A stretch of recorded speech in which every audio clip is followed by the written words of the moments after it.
Miami hosts the Golden State Warriors, so we preview the game and revisit the Jimmy Butler trade. Wes, any regrets about the trade?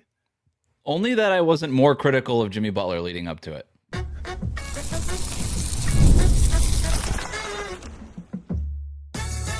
You are Locked On Heat, your daily Miami Heat podcast, part of the Locked On Podcast Network, your team every day. All right, welcome to Locked On Heat, your daily podcast on the Miami Heat, part of the Locked On Podcast Network, now the #1 sports podcast network. David, did you know that we can't say in the galaxy? Somebody on the network said that we're now the #1 sports podcast network in the galaxy, and we got a note as a network that said, technically, we don't know if that's true, so we can't say it. It's possible that there might be some distant solar system out there where there's a really awesome podcast that, for some reason, might talk about sports on Earth, but who knows? That's true. The #1. Can we say? We could probably say the #1 Earth-based sports podcast network in the galaxy. I like it. All right, let's see if we get the show note here. Okay, welcome to Locked On Heat. Bring it back from the top. Welcome to Locked On Heat, your daily podcast on the Miami Heat, part of the Locked On Podcast Network. Now the #1 Earth-based sports podcast network in the galaxy. Whether you're tuning in on YouTube or on your favorite podcast app, thank you for making Locked On Heat your first listen every day. Join the Cookie Gang and become an everydayer. That means listening every day and subscribing. Today's episode is brought to you by FanDuel. Right now, new customers can bet just $5, and if your bet wins, you'll get $300 in bonus bets to use across the app. Head to FanDuel.com to get started. I'm Wes Goldberg, host of Locked On NBA Daily and Real Jam Radio. I'm here with David Ramil. Both of us are credentialed Heat media members who cover this team every day. We have a big show for you today. We are going to revisit the Jimmy Butler trade with the Warriors coming into town on Wednesday night. We're also going to break down the matchup. We'll talk about Bam Adebayo's status for the game as well. But let's just start, David, by setting the stage for this one. You and I had this game circled as soon as the schedule came out. I think a lot of Heat fans did. But the organization here downplaying this quite a bit. Not sure that I'm surprised by that, but the players were asked at practice this week about how they felt about it, and they were predictably sort of downplayed it. Eric Spoelstra was asked about it, and he asked how many times they need to play before this is not a story anymore. He said, we already did this. Why is this still a story? So I'll throw it to you, David. I mean, is this still a story? Do you think that this is still a relevant storyline to talk about? Jimmy Butler returning to Miami. They played once after the trade deadline with Butler in a Warriors jersey, but this is the second time back in Miami with both teams in a little bit of a different spot now. Absolutely still a story. Like, the trade took place 9 months ago, and Jimmy Butler was a part of this organization for 5.5 years. There's no way that it wouldn't be a story. And you know what? I think there's a little disingenuity there from Eric Spoelstra that it's not a big deal. I'm sure the players are going to downplay it. What are they going to do? Go on there and look petty and say, yeah, we can't wait to take on Jimmy Butler. We want to really show him up and prove to him what they did last year when they blew the Warriors out at home, and prove that maybe there's some hard feelings there and that they can still thrive without him. They're not going to say that. They're professional athletes. They're grown men. They don't want to show that kind of side publicly, but it's absolutely a motivating factor. And anybody that says otherwise, like I said, is purposely hiding the truth. And so I can't blame him for it, because I understand how sports work. I understand how these things come across if they do say, yeah, of course it's a big deal. But I know it's a storyline. You know what? LeBron James was left 11 years ago, and it's still a story every time he plays in Miami. Every time he comes in here, you spent 4 years here. But, they always ask him about it because he spent part of his time here. He was part of the defining culture of this organization. And so it'll always be an important storyline, and something that just happened 9 months ago can't be so quickly dismissed or overlooked. These teams feel very different. Both the Heat and the Warriors feel like they're in very different places, but when you get down to the rosters, they're very similar rosters. Bam played basically his entire career as a starter with Jimmy Butler. Tyler Herro has played his entire career up until this season with Jimmy Butler. Nikola Jovic, Jaime Jaquez Jr. These guys were brought into the league with Jimmy Butler as a veteran and ostensibly a leader in that locker room. And so, yes, this roster is very different than the LeBron James thing, right? Because nobody on the Heat right now played with LeBron. But with Jimmy Butler, all these guys basically played with Jimmy. And you if you're in that locker room and you talk to these players, and some of these quotes have started to make their way out, but you hear it a lot. And it's not always, hey, it was like this with Jimmy and now it's not. It's a little bit more nuanced than that. You kind of have to read between the lines, but there are a lot of comments from players about how much different it is this year. Tyler and the vibe. Tyler was just was asked about this 2 days ago on Monday in his first practice with the team, and how we had to defer to other players. What other players are there? Like, there are no other players on this team. We had to defer to other players' play style. We had to slow it down because of other players, and it's like, I didn't realize. I know Kyle Anderson's nickname was Slow-Mo, but I didn't realize he had that big of an impact. Thanks a lot, Kevin Love. You know, right? It's clear who he's talking about. So Alec Burks, gotta slow it down for you. Unbelievable. Yeah. It's hilarious. So it's got to be a motivating factor, and it should be. Like, there was bad blood there. It ended badly, and I totally understand why there is the need to kind of want to prove something as a team, as a professional athlete, as even from a kind of male perspective. It's like, you know what? I don't need you, big bro. Thanks a lot for everything you've done, but we're good. We're all good here. One of my boss one time left on paternity leave, and this was several years ago at a very different kind of job, and I used that as a motivating factor. It is just sort of our dumb male lizard brains kind of do this, right? Where it's just like, you're going to be out for 6 months on paternity leave. It was California, so you get a little bit longer. And I'll show you. I don't need you, like you and your family. Like, I don't like whatever, it's just our dumb male lizard brains will always kind of be like, let me show that I can step up in this moment. And by the way, you mentioned sort of the way that it ended. I'm not here to assign blame. Everybody knows how I feel about the Jimmy Butler thing at this point. Right. It has nothing to do with that. He did quit on the team.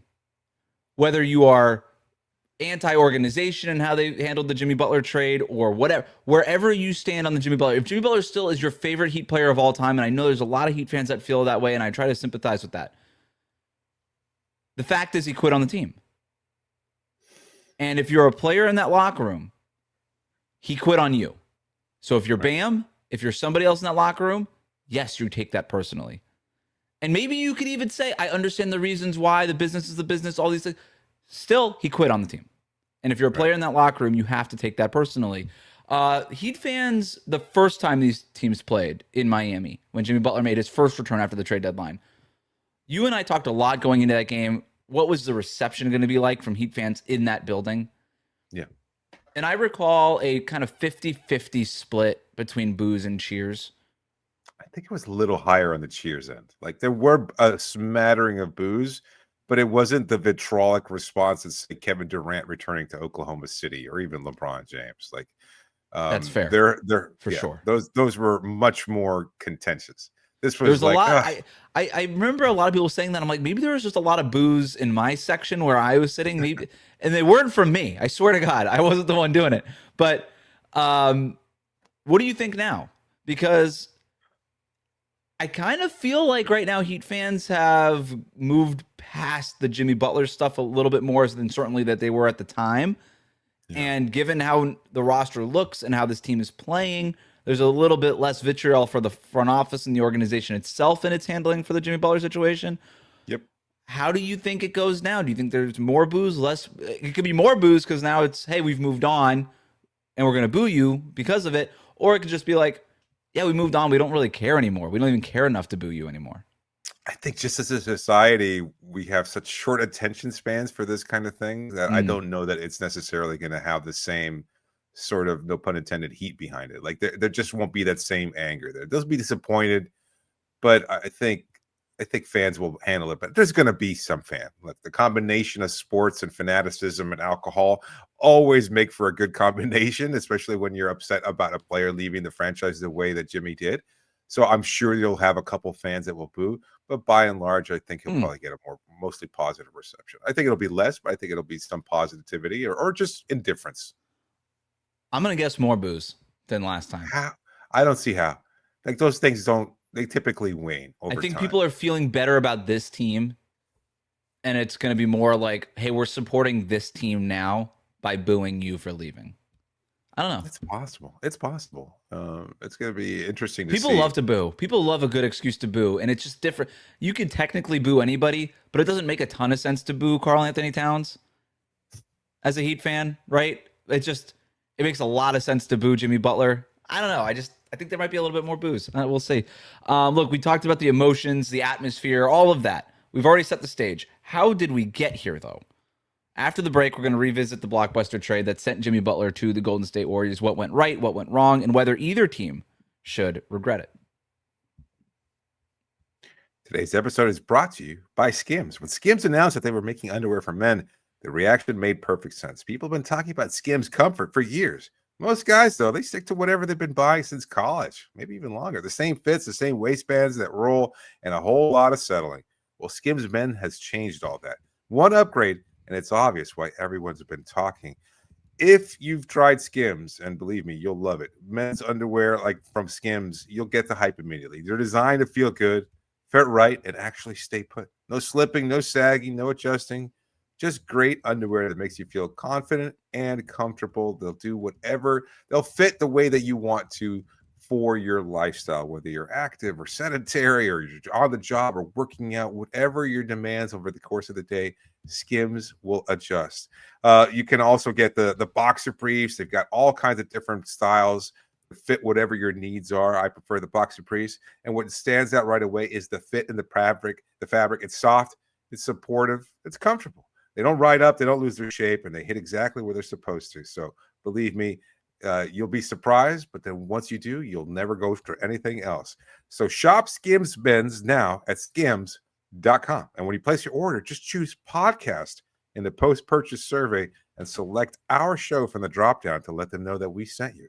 Today's episode is also brought to you by FanDuel. The NBA's back, and there's no better place to get in on the action than FanDuel, the official sports betting partner of the NBA. Even if you missed the start of the season or you want to ride the hot hand, FanDuel has live bets on everything from who will score next to fourth quarter comebacks. Plus, you can even combine your live bets into same-game parlay for a shot at a bigger payout. It keeps every game exciting, especially when your team's making that late push.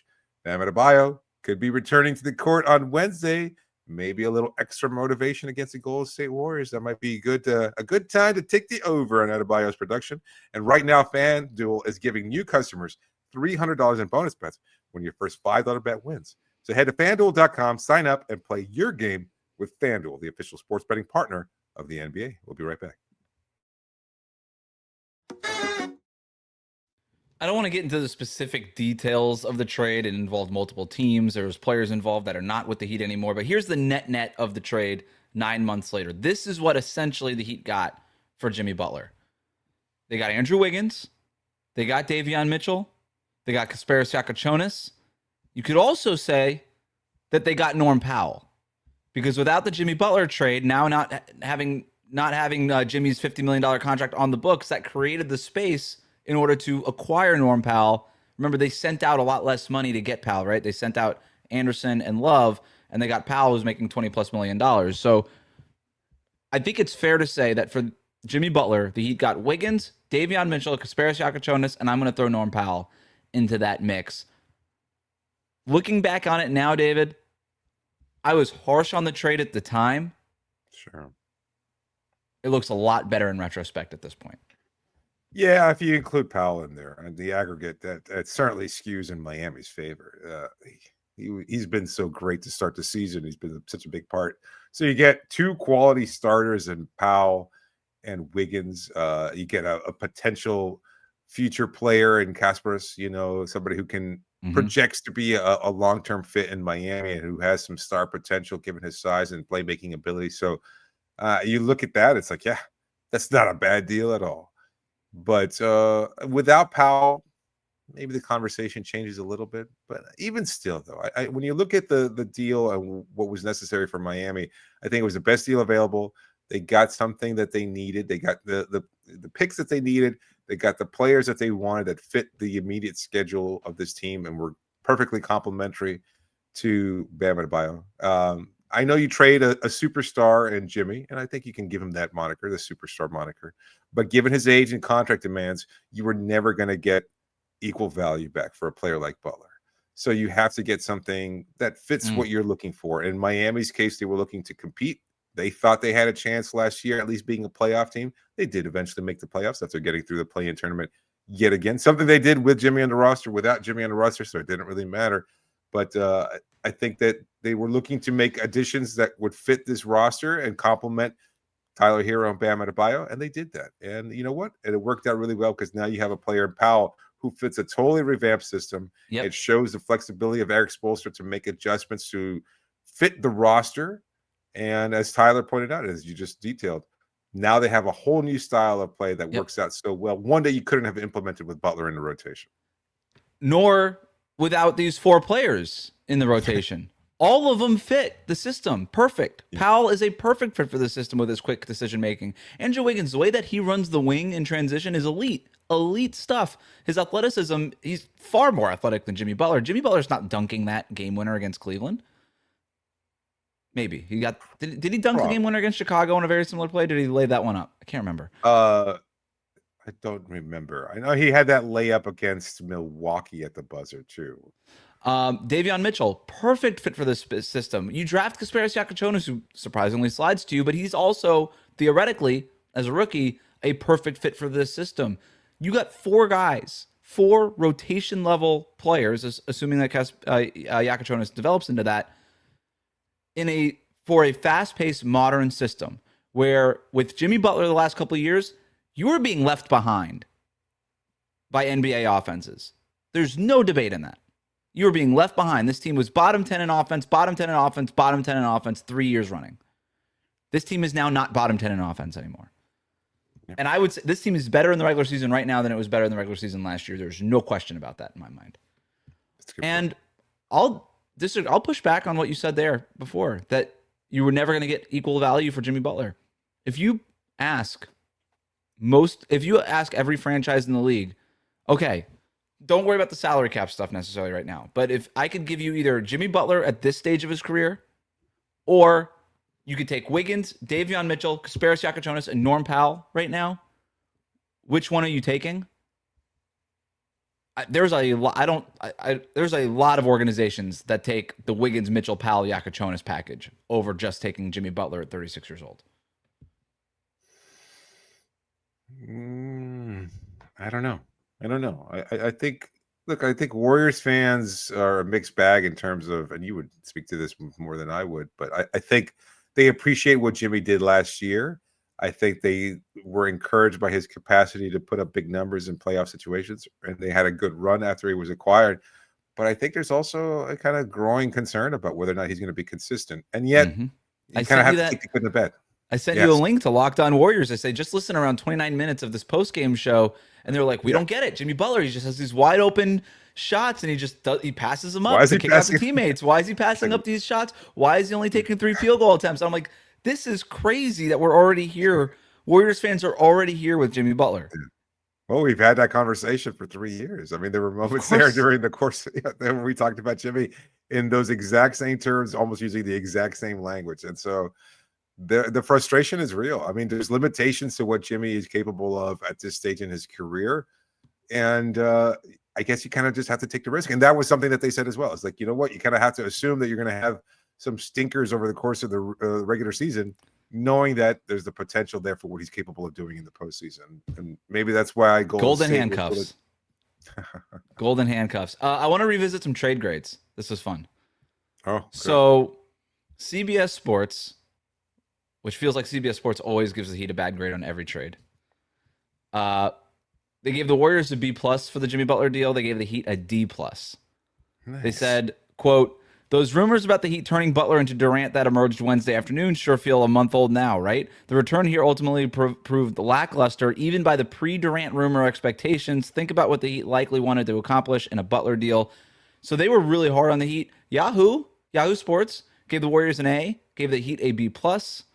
ESPN gave the Warriors a B- at the time and gave the Heat a B+.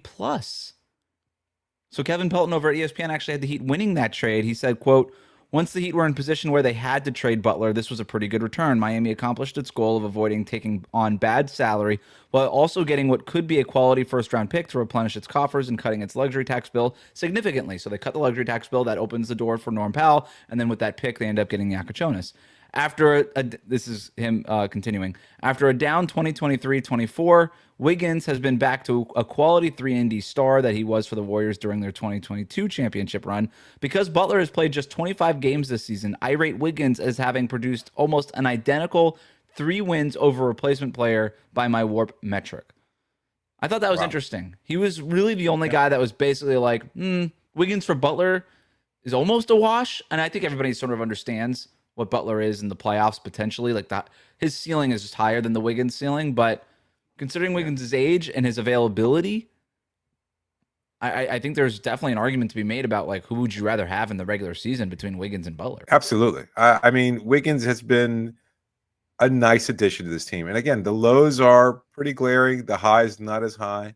And yet, given what this team is looking to accomplish this season, I think Wiggins has been a much better fit. So it's I don't know that you're ever going to be able to feel quite comfortable in terms of what you got back for Jimmy Butler, because Jimmy did provide some great emotional moments for this franchise and their fans over the previous 5.5 seasons.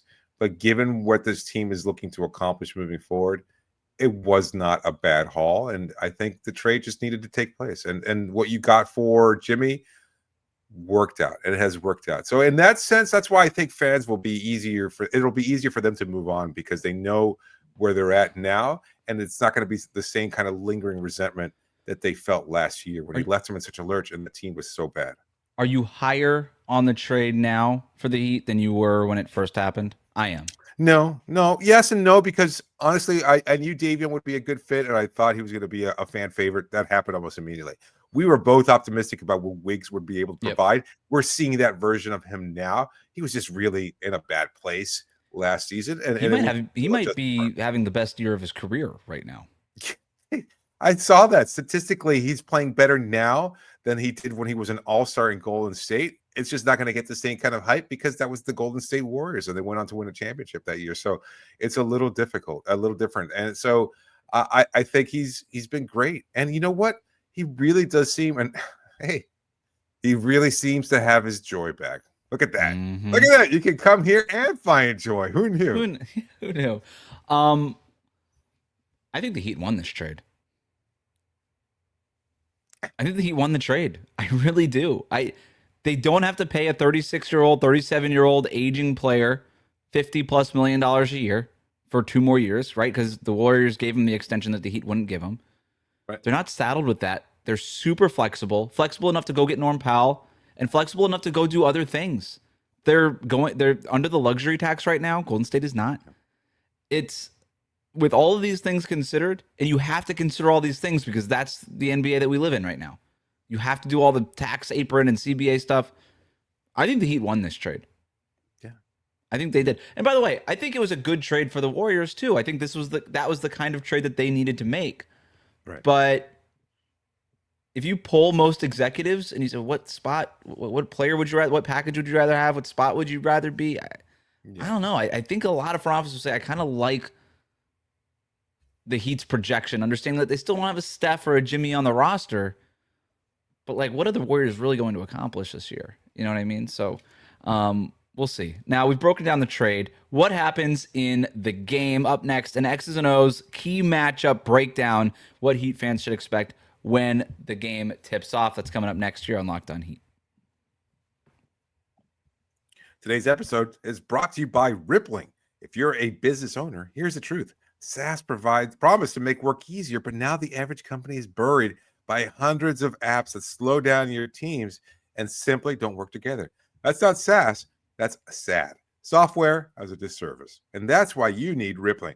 Rippling is a unified platform for global HR, payroll, IT, and finance, all in one place. They've helped millions of businesses replace a mess of disconnected tools with one system designed to give leaders clarity, speed, and control. What you'll love about Rippling is how it removes the bottlenecks and busy work that slows teams down. You want to try to streamline things a little bit and make things more efficient? Well, guess what? That's what Rippling does. Everything from onboarding to payroll to IT access runs automatically and perfectly in sync. It's simple to use, and it gives companies one source of truth for the people, data, and everything they touch. And right now, you can get 6 months free when you go to rippling.com/LockedOnNBA. That's rippling.com/LockedOnNBA for 6 months free.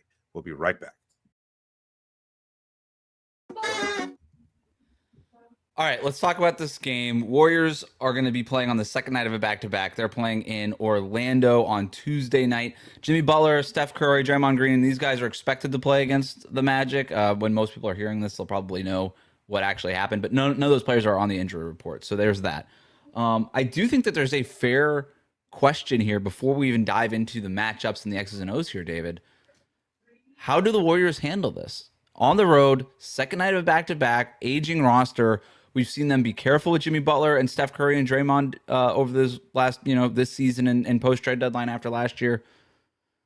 Does Jimmy Butler even play in this, right? Like, does he just sort of sap the energy out of this whole thing by sitting out the second night of a back-to-back?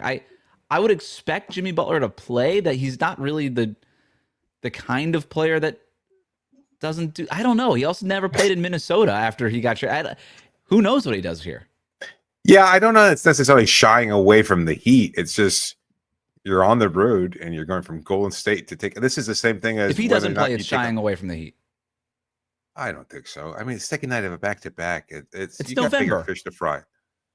Yeah, but it's also Jimmy, and you've got a long-term sustainability that you're looking for. I wouldn't be surprised if Steph misses the game, to be honest with you. And I know that's kind of a bummer because fans, even at this point in time in his career, they still come out and they flock to see Steph Curry. So it will be interesting to see how Kerr kind of manages those minutes. What if there's like an overtime game in Orlando or something like that? It could be a lot of different factors that could play into it. But I wouldn't be surprised if some players sit on Tuesday night and then some other players sit on Wednesday night to kind of keep everything kind of healthy.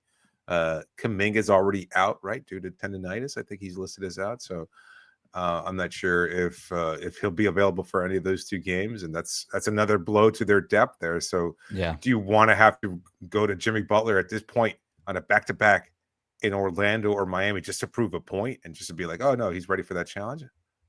And I don't think it matters to Jimmy. I think he'll purposely say it don't matter just so that he doesn't have to. I mean, it's what he said last year. Losing face, yeah. But it also seemed like he won't be losing face by saying, you know what, we played last night in Orlando. I don't want to play now today. I'm sitting it out, so it's not that big a deal because I don't really care anyway. He could say whatever he wants to say. The perception will be that he ducked the Heat. That's the perception. They still saw that in Minnesota, like you said. I mean, Timberwolves fans are like, and he never cared. To Jimmy Butler's credit, never cared about that storyline, and he could just he does not care about that stuff. And I want to be very clear. It will not stop people from saying it anyway. Let's assume then we get full health, fun, exciting game. This is what everybody wants to see. Bam Adebayo, his status also. He missed the last 6 games with a big toe sprain. He said he's optimistic that he could play Wednesday. He's been upgraded from out to questionable, which seems to be, if we're going to be optimistic here, a step in him potentially playing here. Yeah. Before we get into any of this, I think the Warriors are too good, even on the second night of a back-to-back. I think you need Bam to win this game.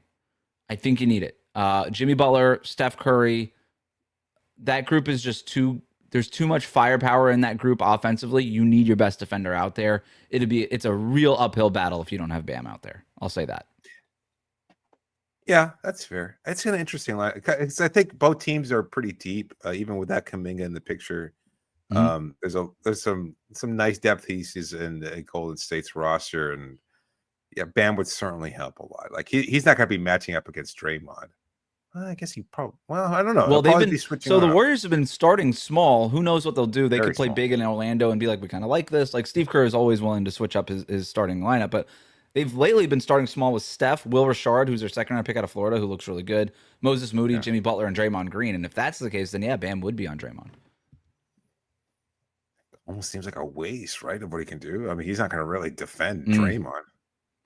Yeah, we get the 20-point game from Draymond tonight against the Heat. I mean, that would be interesting. It'd be really annoying if this was like the one game a month where Draymond hits like the 3 out of the 6 3-pointers. He has one of those games like every 3 or 4 weeks, but that's a good point, right? They also have Al Horford, who's in and out, and we'll know whether or not he's going to play against Miami based on whether he plays against Orlando. He does not play second night. He does not play both sets of a back-to-back, so we'll see what happens there. But, they've got Quentin Post out there. They could try to match up, so we'll see what happens. Here's where I think the Heat have an advantage. The Warriors have been very, very, very turnover prone this season. And that can help spark Miami's transition up-tempo pace offense. They've also been 30th, the Warriors, 30th in points in the paint, scoring-wise. The Heat have given up a lot of points in the paint with Bam out, so even if Bam doesn't play in this game for whatever reason, it's not like you're playing the Knicks or, a team like the Milwaukee Bucks, for instance. One of these, the Denver Nuggets, these teams that just dominate in the paint. The Warriors are not a paint-scoring team. And so maybe Bam's absence, if that is the case here, is a little bit mitigated because of that, because they're essentially just a jump shooting team. So maybe you don't necessarily need Bam. I think you do.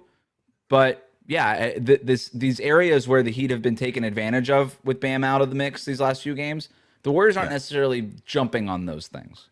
That's a great point. You would think that Golden State's reliance on the jump shot would make them a better matchup for Miami, as opposed to these teams that can kind of pound the paint and really get a bunch of points that way, because that's been Miami's Achilles heel because of the lack of rebounding, especially at the defensive end, and just a lot of different things that have been problematic, especially, as you said, with Bam Adebayo out.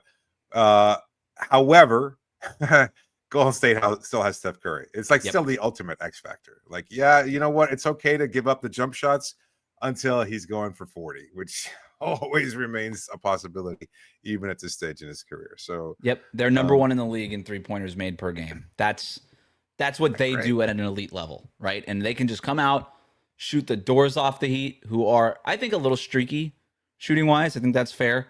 It feels like unless Simone Fontecchio gets going and Davion Mitchell has a good night shooting wise, that maybe that's not necessarily there. Norman Powell is a good shooter, but outside of that, who's really the elite shooter on this team? So there's that. In terms of who defends Jimmy Butler, I think that's going to be primarily Andrew Wiggins. That's what we saw last time. I think you'll primarily see Davion Mitchell chasing Steph Curry. I think you'll see Pelle Larsson getting minutes maybe on both of those guys at times. But I think it'll primarily be Wiggs on Butler and Davion on Steph. Yeah. I'm really curious about that Mitchell matchup.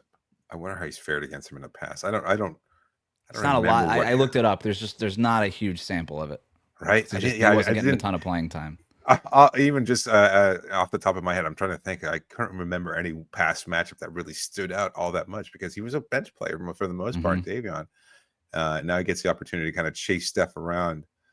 But think about this. His aggression going over screens, Steph, a master at being able to work those perfect corners, just the millimeters in between a screen where it looks like he's going to draw contact and pull up for the three at the same time. So you got to be very careful. I would not be surprised if you get at least 1 4-point play out of Steph tomorrow night. Great call. And guys like Kel'el Ware and all these guys on the backside of the defense, they've got to be dialed in, right? Because of those slip screens and all those things that Steph Curry does and creates with his gravity. So all that stuff we know will be in the scouting report. We'll see it play out on Wednesday night. That's going to do it for us today. Catch the post-game show on Wednesday night where we break down everything that does happen. For now, this has been Locked On Heat, part of the Locked On Podcast Network, your team every day.